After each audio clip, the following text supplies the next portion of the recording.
that seem to cut off them. I shouldn't really be making statements like that if I don't exactly know. But if YouTube had that option, like it used to have one called YouTube Capture or just Capture, which you do all on your phone and then merge the videos and then go through them like that. That's pretty good. What else? I know I didn't want to talk too much about the relationship, but I feel like I need to. So like, when just choosing lyrics, when a heart breaks, it doesn't break evenly, right? I know what that means. I always knew what that meant, but to experience it, it's like. So I'm still not sure.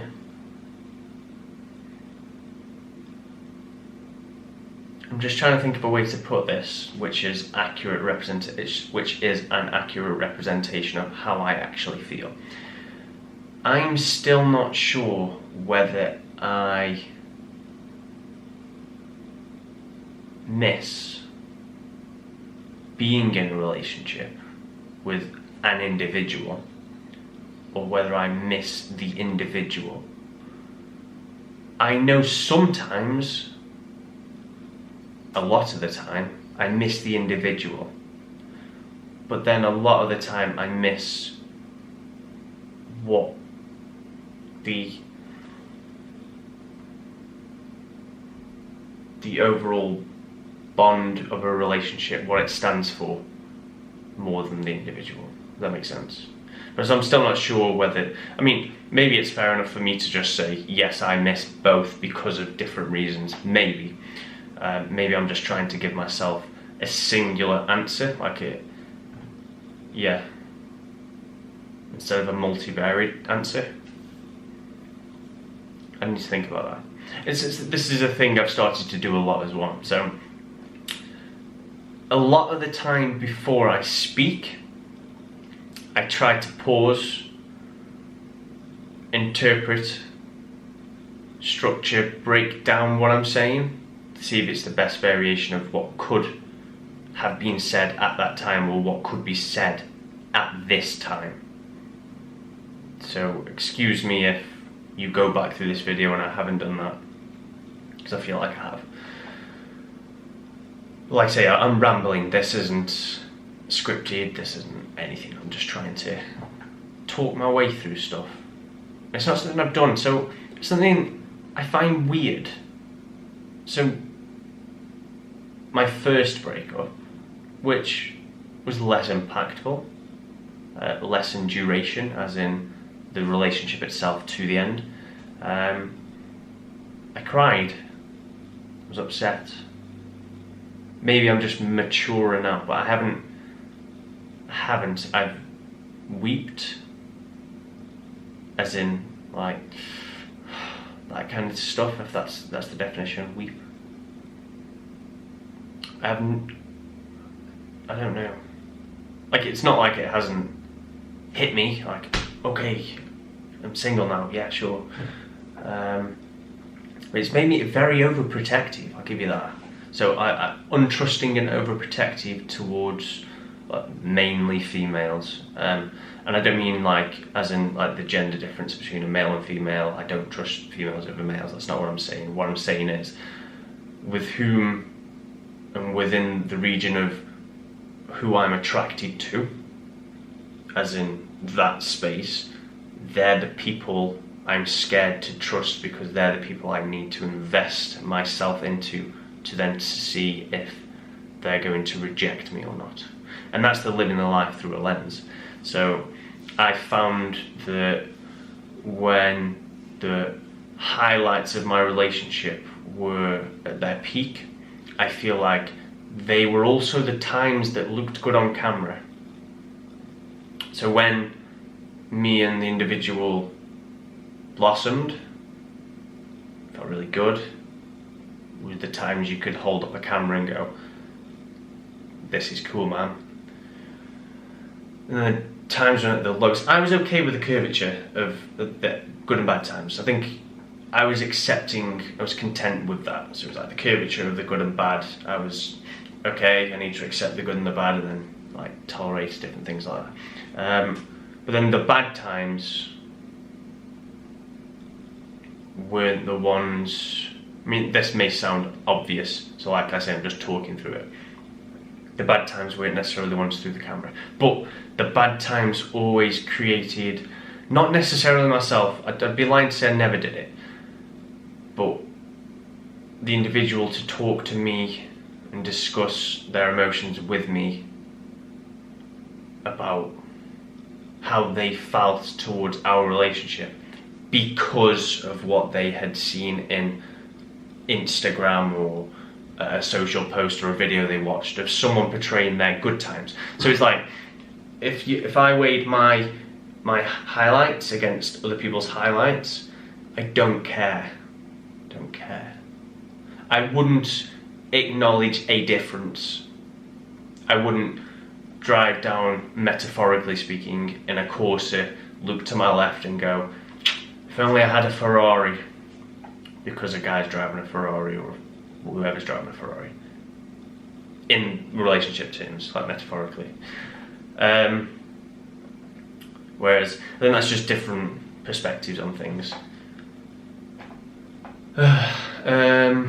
So yeah, so I'm single as FUC, yeah.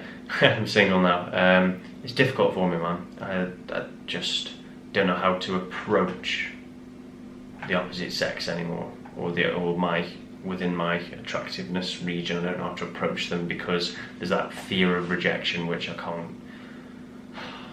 can't justify. You know, my 3 steps, they are very difficult to justify with my search for a relationship, so I don't necessarily know it's going to that I can accept the consequences of asking them out and being rejected. I don't know if I can accept that, therefore it's difficult.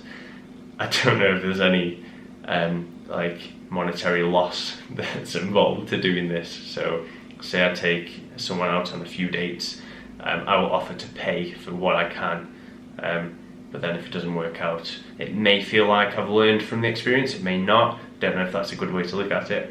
And then the third one is obviously what I went through. They don't line up. If they don't line up, it's very difficult to use that for everything, but it works in the workplace, for instance. So yeah, ramble. Yeah, I'm doing. I'm not going to say I'm doing good, but I'm doing good. I'm doing good. Like I smile a lot. I don't full smile a lot, but I do smile a lot. I do enjoy what I do now. Different type of enjoyment. Didn't know that was, like before I'd heard of it, but I didn't know there was different types of enjoyment. I don't know if that sounds stupid again, but it makes sense to me. So I enjoy being able to decide what to do on a whim, or I can obviously sort out my finances and exactly predict exactly what I need to put aside or what I need to do or what expenditure I can afford to output to what benefit to come back and so on, without accounting for someone else's expenditure income, you know, that kind of stuff. It's easier that way. But yeah, I feel like I need to go on a lot more holidays, and I don't mean like just trips. I try not to consume alcohol at any point because the feeling of being intoxicated or drunken or not sober, shall we say, is something that doesn't agree with me, and I don't like it. Just a traverse sidestep for you. I don't agree with who I am in that thing. I don't feel uncomfortable, and it's like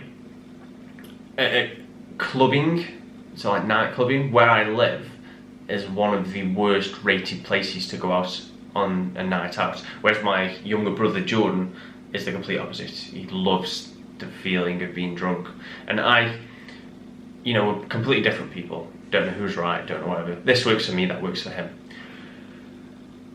I don't like it. Don't know why, I just don't like it. So then that also steps into the fact that I've never tried any drug. Like, I've tried prescription drugs, as in like paracetamol, that sort of level, but I've never tried any sort of legal or non-legal high or low or step outside my realm of soberness. And I think that's because of the alcoholism, like not taking a step into that direction. So that's the part of me. This is weird for me. Like, the recording me doing this is weird for me. It's probably weird for you if you've been a long time viewer to see this side of me, but you know, this is, people have sides.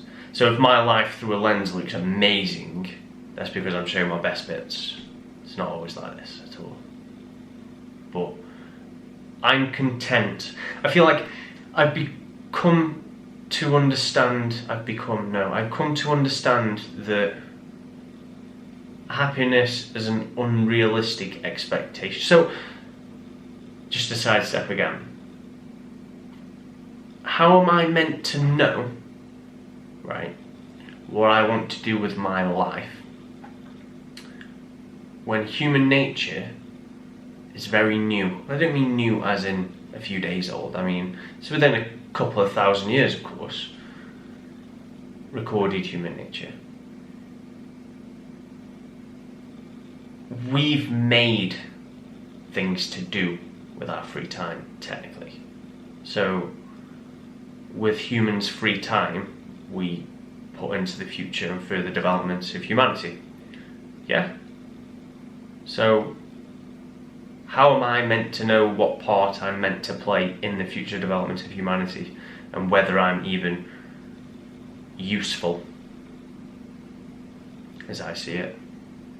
So no wonder people feel lost when they're sat in front of a job counsellor and the question is, what do you want to do with your future? And it's like, what am I meant to do with my future? Is the question, I think. What do you think you're meant to do? And I don't think many people know that. There's a vast minority of people who probably do know that. And if they do, they're probably the most successful people in the world because they have an aim and a goal. That's something I struggle to deal with. I know if I go every day and take short steps and then just try to combat the short-term goals, bosh, then I get a higher sense of succession, like a feeling of constant succession, reward. It's like a gratification. But if I go for long-term goals, like if I have 5 long-term goals and don't have any short-term goals, the chances are, in my opinion, I'll feel more sense of anxiety and depression. Like, oh, I want to do this, I want to be, let's talk about unrealistic goals for most people. I want to be rich, I want to be a YouTuber, I want to be a millionaire, I want to be blah, blah, blah. These here are that difficult to achieve. If they are your focal points, you will either very highly struggle or you will succeed. But be warned, the percentage of success versus failure is that drastic of a gap. I'm not saying don't try it, I'm just saying try to understand what you're getting yourself into. But I think when I watch this back, and I may not upload it, but if I do upload it, it's because, you know, and see if I can continue this on a more regular basis. But I've been Schnitz. Thanks for listening. Realistically, I'm talking to myself right now. If no one ever watches this video but me, then I've sat in a room for 20 minutes and spoken to myself. That's another thing. Is that weird?